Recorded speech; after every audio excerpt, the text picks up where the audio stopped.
Hello everyone, this one is the first chapter of HS second year which is called as reproduction in organism. ठीक है. Now before going to the details of this chapter we have to know something. What is this one is the lifespan. Now there is the question what is lifespan. It refers to the point between या फिर हम लोग बोल सकते हैं duration between birth and natural death या फिर death भी बोल सकते हैं. उस ड्यूरेशन को हम लोग बोल सकते हैं life span. It refers to the duration और point between birth and natural death of an organism. ठीक है. अभी लाइफ स्पेन में अगर देखो, लाइफ स्पेन हम लोग यहाँ पे क्यों कर रहे हैं, क्योंकि लाइफ स्पेन के केस में किसी ना किसी स्टेज में रिप्रोडक्शन इंक्लूड आता है. तो यहाँ पे अगर देखो लाइफ स्पेन को हम लोगों ने 4 फेजेस में डिवाइड किया है. फर्स्ट फेज क्या है? First phase is called as juvenility. तो what is juvenility? It is the phase in which organism develop the capacity to reproduce. मतलब इस फेज में क्या होता है, ऑर्गेनिज्म डेवलप होता है, develop the capacity to reproduce. मतलब reproductively they are develop but they are not involve in reproduction. मतलब इसको कहीं ना कहीं हम लोग ये भी बोल सकते हैं it is the vegetative phase. Then second phase is called as maturity. ठीक है. इस फेज में क्या होता है? During this phase organism tend to produce their offspring. इस स्टेज में क्या होता है, कोई भी organism involve in reproduction and they produce their offspring. तो जुवेनालिटी के ठीक बात यही स्टेज आता है, वो है maturity. After maturity third stage अगर देखो, इसको हम लोग क्या बोलते हैं, सेनेसेंस और एजिंग. ठीक है, सेनेसेंस और एजिंग. तो ना ये हेडिंग से समझ में आ जाता है कि एजिंग मतलब क्या होता है, बुढ़ापा. इसमें क्या होता है, it is the phase of progressive deterioration. Progressive deterioration का मतलब क्या है? प्रोग्रेसिव रिडक्शन और decrease in the metabolic activity. मतलब बॉडी के अंदर जितना भी मेटाबॉलिक एक्टिविटीज़ होता है, ऑल दिस मेटाबॉलिक एक्टिविटी जो है धीरे धीरे स्लो होना शुरू हो जाता है. तो इससे क्या होता है, एजिंग. इस स्टेज को हम लोग क्या बोलते हैं, एजिंग और सेनेसेंस. आफ्टर एजिंग और सेनेसेंस द लास्ट और the ultimate stage is the death. Death क्या होता है? It is the final cessation. Cessation मतलब ब्लॉक होना या फिर बंद होना. It is the final cessation of all body function. Body के अंदर जितना भी फंक्शन होता है जब बंद हो जाता है, उस स्टेज को हम लोग बोलते हैं डेथ. तो these are the 4 main phases of life span. तो यहाँ पे अगर देखो, हम इस चैप्टर के हिसाब से अगर जाओ, पहले का जो 2 पॉइंट है, juvenility and maturity is very important because this 2 process is related to reproduction. ठीक है. नेक्स्ट अगर देखो, नेक्स्ट हम लोग अभी मेन टॉपिक में जाते हैं. उसका नाम क्या है? रिप्रोडक्शन. ठीक है. चैप्टर का नाम क्या है? Reproduction in organism. तो before going to study the different process of reproduction in different groups of organism, हम लोग को पहले क्या जानना है, वो है रिप्रोडक्शन. तो अभी रिप्रोडक्शन अगर देखो, सिंपल वर्ड में अगर देखो, रिप्रोडक्शन का डेफिनेशन अगर देखो, ये क्या है? Reproduction refers to a biological process. ठीक है. ये क्या है? एक बायोलॉजिकल प्रोसेस है in which organism produce offspring और न्यू वंस या फिर यंग वंस भी बोल सकते हो. ठीक है. ऑफ इटसेल्फ मतलब खुद का एक डुप्लीकेट बना सकता है. ठीक है, बना लेगा. वही है रिप्रोडक्शन. तो रिप्रोडक्शन क्या है? Reproduction refers to a biological process. ये की पॉइंट है. ये क्या है? Biological process in which organism produce offspring और न्यू वंस ऑफ इटसेल्फ. तो which is called as reproduction. अभी देखो, रिप्रोडक्शन का कुछ मेन की पॉइंट होता है, ये हम लोगों को अच्छे से समझना होगा. रिप्रोडक्शन जो है, रिप्रोडक्शन में हम लोगों ने आउटकम क्या देखा? After reproduction offspring is produce. तो नेक्स्ट पॉइंट अगर डेफिनेशन के बाद का जो पॉइंट है उसमें देखो, जो ऑफस्प्रिंग प्रोड्यूस होता है वही ऑफस्प्रिंग का क्या होता है? Offspring grows mature in turn produce new offspring. वही जो ऑफस्प्रिंग प्रोड्यूस हुआ था वही ऑफस्प्रिंग फिर से बड़ा हो जाएगा, मतलब ग्रोथ हो जाएगा. After this growth they mature and after maturation they again tend to produce their offspring. तो ये हो गया एक की पॉइंट. क्या क्या है key point? Offspring grows then mature and in turn produce their offspring. वही ऑफस्प्रिंग फिर से ग्रो करेगा, मेच्योर होगा, देन अनदर ऑफस्प्रिंग प्रोड्यूस करेगा. ठीक है. सेकेंड की पॉइंट जो अगर देखो, reproduction is a fundamental feature of all living organisms. जितना भी लिविंग ऑर्गेनिजम्स है इनका फंडामेंटल फीचर है. ठीक है. बट मैंने ब्रैकेट में एक कोट करके रखा है, क्या रखा है, but it is not the defining feature, but not the defining feature. अभी ये डिफाइनिंग फीचर क्यों नहीं है, वो थर्ड पॉइंट में अगर देखो, reproduction is not essential for life but essential for continuity of the species. इसी में छुपा है the defining, not the defining feature. क्योंकि डिफाइनिंग फीचर क्या होता है, जो किसी भी ऑर्गेनिज्म के लिए बहुत ज़रूरी होता है, वो विदाउट एक्सेप्शन होना चाहिए। बट रिप्रोडक्शन ऐसा एक फीचर है जिसमें क्या है, it is the fundamental feature, ठीक है, it is the fundamental feature. But इसमें क्या होगा, organism able to survive without reproduction. जैसे हम लोगों ने फर्स्ट ईयर में लिविंग वर्ल्ड चैप्टर में किया था, म्यूल या फिर वर्कर हनी भी, दे आर स्टेराइल। स्टेराइल का मतलब क्या है, they are not able to involve in reproduction but still they can survive, ठीक है। मतलब रिप्रोडक्शन जो है किसी भी ऑर्गेनिज्म के लिए एसेंशियल नहीं है, बट किसके लिए एसेंशियल है, किसके लिए एसेंशियल हुआ, किसी भी ऑर्गेनिज्म अगर उसका एग्जिस्टेंस बरकरार रखना चाहता है तो ये रिप्रोडक्शन बहुत ज़रूरी है। बिकॉज रिप्रोडक्शन से क्या होता है, उसी ऑर्गेनिज्म या फिर उसी इंडिविजुअल स्पीसीज़ का डुप्लीकेट फॉर्म होता है, मतलब वही स्पीसीज़ का एग्जिस्टेंस मेंटेन होता है। तो दैट इज़ वाई जो थर्ड पॉइंट जो है, रिप्रोडक्शन इज़ नॉट एसेंशियल। तो एग्जाम्पल समझ लेना, म्यूल या फिर वर्कर हनी बी के केस में। और दूसरा क्या है, but essential for continuity of species, मतलब किसी भी ऑर्गेनिज्म के एग्जिस्टेंस रिप्रोडक्शन के ऊपर डिपेंडेंट है। और भी बहुत सारे फैक्टर्स है लाइक एनवायरनमेंट एवरीथिंग, बट अगर रिप्रोडक्शन नहीं होगा उसी स्पीसीज का कोई नेक्स्ट इंडिविजुअल नेचर में सर्वाइव नहीं दिखाई देगा, मतलब दे आर एक्सटिंक्ट। तो इसलिए reproduction is essential for continuity of the species. ये अच्छे से ध्यान से समझ लेना। उसके बाद फिफ्थ पॉइंट क्या है, रिप्रोडक्शन जो है, रिप्रोडक्शन किसके ऊपर डिपेंड करता है, बहुत सारे फैक्टर के ऊपर। ये कभी कभी एंट्रेंस में आ सकता है। जैसे क्या है, तो organisms habitat, its internal physiology and several other factors are collectively responsible for reproduction। ये कभी कभी एंट्रेंस में देखना, एनसीईआरटी का जो ये एग्जैक्ट जो लाइन जो है वो पिकअप करके वो लोग क्वेश्चन कर देता है, व्हाट आर द फैक्टर्स और which of the following are responsible for reproduction in organism. तो ऑर्गेनिज्म के रिप्रोडक्शन के लिए क्या ज़रूरी है, उसका हैबिटेट ज़रूरी है, उसका फिजियोलॉजी भी ज़रूरी है, प्लस सेवरल अदर फैक्टर्स, ठीक है। तो ये हुआ थर्ड पॉइंट। तो फोर्थ पॉइंट, ये जो फोर्थ पॉइंट है ये भी अच्छे से देख लेना। तो ये हुआ कुछ की पॉइंट्स अबाउट रिप्रोडक्शन, ठीक है।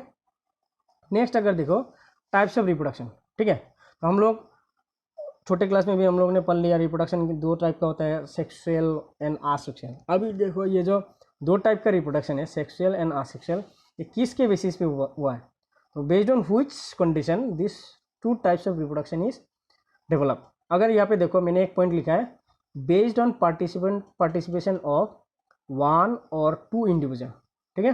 बेस्ड ऑन, ये अच्छे से देख लेना, based on participation of one और two individuals the process of reproduction is of two type. मतलब कितना इंडिविजुअल इन्वॉल्व होगा रिप्रोडक्शन के टाइम पे, उसके ऊपर डिपेंड करता है नेचर ऑफ रिप्रोडक्शन। तो अगर यहाँ पे देखो बेस्ड ऑन दिस फीचर हम लोगों ने रिप्रोडक्शन को दो टाइप में डिवाइड किया, क्या क्या, एक है आसेक्सुअल रिप्रोडक्शन और दूसरा क्या है, सेक्सुअल रिप्रोडक्शन। तो जैसे पहले का जो बेसिस है, आसेक्सुअल रिप्रोडक्शन के केस में हम लोग पहले से जानते हैं, उसमें क्या होता है, एक ही पेरेंट इन्वॉल्व होना, मतलब सिंगल इंडिविजुअल इज इन्वॉल्व।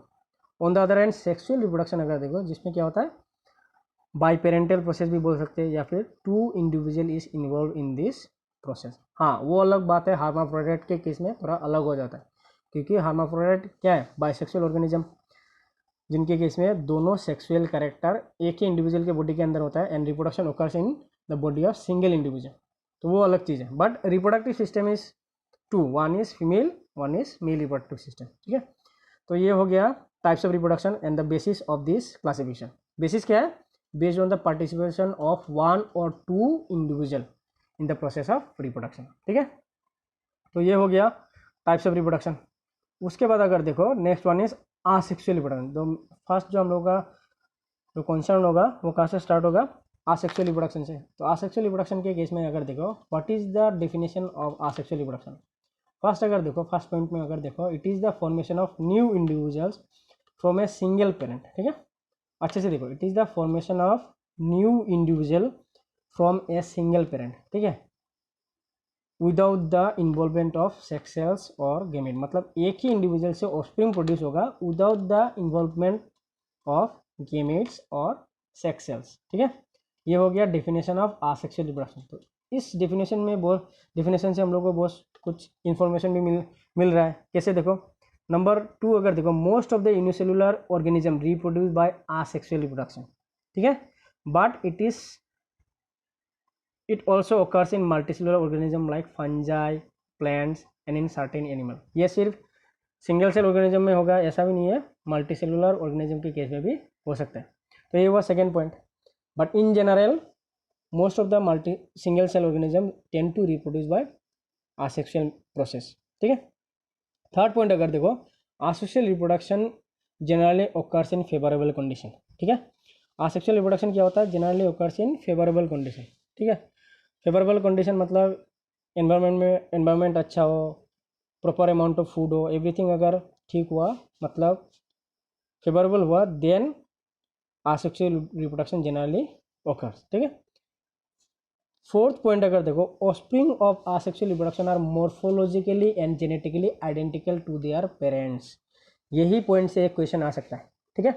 यहाँ पे मैंने इसको एक्सप्लेन किया है, फिर से देखो, offspring of asexual reproduction are morphologically, मतलब बाहर से भी सिमिलर दिखाई देगा एंड जेनेटिकली भी सेम होगा टू देयर पेरेंट, मतलब उनके पेरेंट के साथ मॉर्फोलॉजिकली एंड जेनेटिकली सेम होगा। इसका ये एक इम्पोर्टेंट की फीचर ऑफ आसेक्सुअल रिप्रोडक्शन। उससे क्या आता है, 10 ऑफस्प्रिंग जो न्यूबॉर्न ऑर्गेनिज्म जो फॉर्म हुआ, offspring of asexual reproduction is regarded as clone. तो कभी कभी एग्जाम में आ सकता है ये question, why offspring of asexual reproduction is known as clone, explain with suitable explanation or suitable example। तो offspring of asexual reproduction are morphologically and genetically identical to their parents, thus the offspring of asexual reproduction is regarded as clone। तो ये बहुत simple है। तो अगर question आ सकता है, क्वेश्चन को अच्छे से तुम लोग, मैंने जो क्वेश्चन बोला है जल्दी से नोट डाउन कर लेना, वही क्वेश्चन को तुम लोग होमवर्क की तरह यूज़ करो। तो यही वीडियो से तुम लोगों को आंसर भी मिल जाएगा थोड़ा बहुत, प्लस होमवर्क के लिए भी तुम लोगों को थोड़ा आइडिया मिल जाएगा। समझ में आ गया। तो क्वेश्चन क्या होगा, why offspring of asexual reproduction is known as clone. ये एक टाइप का क्वेश्चन हुआ। या फिर और एक तरीके से क्वेश्चन हो सकता है, offspring of asexual reproduction is known as clone, justify the statement. ठीक है, तो स्टेटमेंट को जस्टिफाई कैसे किया जाएगा, due to the morphological and genetical similarity to parents. ठीक है, ये हो गया क्वेश्चन, प्लस उसका आंसर भी मिल जाएगा यही पॉइंट से। उसके बाद अगर देखो, there are different modes of asexual reproduction occurs in different groups of organism, मतलब डिफरेंट ग्रुप्स ऑफ ऑर्गेनिज्म में डिफरेंट टाइप्स का या फिर डिफरेंट मोड का आसेक्सुअल रिप्रोडक्शन होता है। ठीक है, तो ये पॉइंट अगर आसेक्सुअल रिप्रोडक्शन मैंने फर्स्ट पॉइंट में क्या किया है, it is the formation of new individual from a single parent. ठीक है, तो इससे भी एक क्वेश्चन आ सकता है, why asexual reproduction is known as uniparental process, क्योंकि इसमें सिंगल पेरेंट इन्वॉल्व होता है and without the involvement of sex cells और गेमेट। ठीक है, देन सेकेंड पॉइंट में क्या हुआ, most of the unicellular organism reproduce asexually, but at the same time कुछ मल्टीसेलुलर ऑर्गेनिज्म के केस में भी दिखाई देता है। थर्ड अगर देखो, asexual reproduction generally occurs in favourable condition. ये मैं पूरा लेक्चर के बाद में एक क्वेश्चन तुम लोगों को दे दूंगा, उस क्वेश्चन को तुम लोगों को ढूंढना है। ठीक है, इसलिए मैंने ये पॉइंट जानबूझ के यहाँ पे इंक्लूड किया है, asexual reproduction generally occurs in favourable conditions. ठीक है, थर्ड जो है, offspring of asexual reproduction is generally known as clone, क्योंकि morphologically and genetically they are similar to their parents. And last point क्या है, there are different modes of asexual reproduction occurs in different groups of organisms। ठीक है, अभी अगर देखो, what are the basic features of asexual reproduction, क्या क्या feature है, डेफिनेशन से बहुत सारा फीचर हम लोगों को समझ में आना चाहिए। फर्स्ट फीचर अगर देखो, only single parent is involve, that is also known as uniparental reproduction. Only single parent is involve, that is what is known as uniparental reproduction. ठीक है। सेकंड अगर देखो, सेकंड फीचर इज, ये तो समझ में आ गया, second feature is sex cells और gametes are not involve, that is what is called asexual, जिसमें सेक्स सेल्स नहीं है। ठीक है। तो सेकंड फीचर क्या है, it is very easy plus very important, sex cells और गेमेट्स आर नॉट इन्वॉल्व। ठीक है। इससे ट्रू और फॉल्स क्वेश्चन आ सकते हैं। ठीक है। थर्ड पॉइंट अगर देखो, meiosis does not takes place in asexual reproduction, ये भी बहुत इंपॉर्टेंट है। आसेक्सुअल रिप्रोडक्शन के इसमें मियोसिस दिखाई नहीं देता या फिर नहीं होता। फोर्थ फीचर अगर देखो, फर्टिलाइजेशन और fusion of gamete does not ओकर, मतलब सेक्सुअली अगर नहीं होगा प्रोसेस में तो फर्टिलाइजेशन होने का कोई चांस नहीं है। तो ये ऑब्वियस चीज़ है, फर्टिलाइजेशन इज एब्सेंट और not occurs in asexual reproduction. Then next feature is variation is not found in offspring of asexual reproduction due to lack of fertilisation. अभी यहाँ पे देखो, वेरिएशन और फर्टिलाइजेशन के साथ रिलेशन क्या है। ठीक है। वेरिएशन मतलब क्या है, वेराइटी या फिर डिफरेंस। वेरिएशन कब होगा, जैसे सेक्सुअल रिप्रोडक्शन के केस में वेरिएशन होता है। क्यों? क्योंकि it is a biparental process, sperm and egg is use to fuse, तो स्पर्म कैरी करेगा characteristic feature of male parent and ovum used to carry the characteristic feature of female parent. When both these sperm and egg fuse together, they develop a new character. तो जब भी नया character दिखाई देता है वो क्या हुआ, पेरेंट से थोड़ा डिफरेंट हुआ। तो पेरेंट से डिफरेंट हुआ मतलब इसका क्या हुआ, वेरिएशन डेवलप हो गया। तो variation is not found in asexual reproduction, क्योंकि आसेक्सुअल रिप्रोडक्शन में सेक्स सेल्स ही इन्वॉल्व नहीं है। तो ये भी क्वेश्चन में आ सकता है, why variation is absent in asexual reproduction. ठीक है। क्वेश्चन क्या है, why variation is not found in asexual reproduction और ऑफस्प्रिंग ऑफ आसेक्सुअल रिप्रोडक्शन। ठीक है। The last point is offspring of asexual reproduction is identical to their parents. ठीक है। Offspring of asexual reproduction is identical, वो जो पहले किया था मोर्फोलॉजिकली और जेनेटिकली आइडेंटिकल, मतलब क्या हुआ, they are regarded as clone. तो offspring of asexual reproduction is identical to their parents. ये हुआ कुछ बेसिक फीचर। तो फर्स्ट फीचर क्या है, it is a single uniparental process, single parent is involve.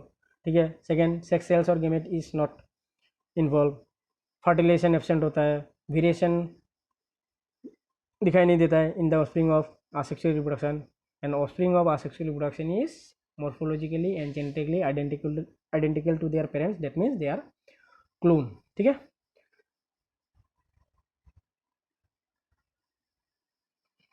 बस इतना ही। उसके बाद अब तुम लोग क्वेश्चन लिखो, why asexual reproduction occurs in favorable conditions। ठीक है। Why asexual reproduction occurs in favorable conditions। ठीक है। बस इतना ही, और अच्छे से पढ़ लेना, होमवर्क भी खुद से बना लेना, कंटेंट से ही आंसर निकाल लेना। ठीक है। अच्छे से पढ़ो। बाय। तो नेक्स्ट क्लास जल्दी ही अपलोड करेंगे, सो वेट एंड सब्सक्राइब।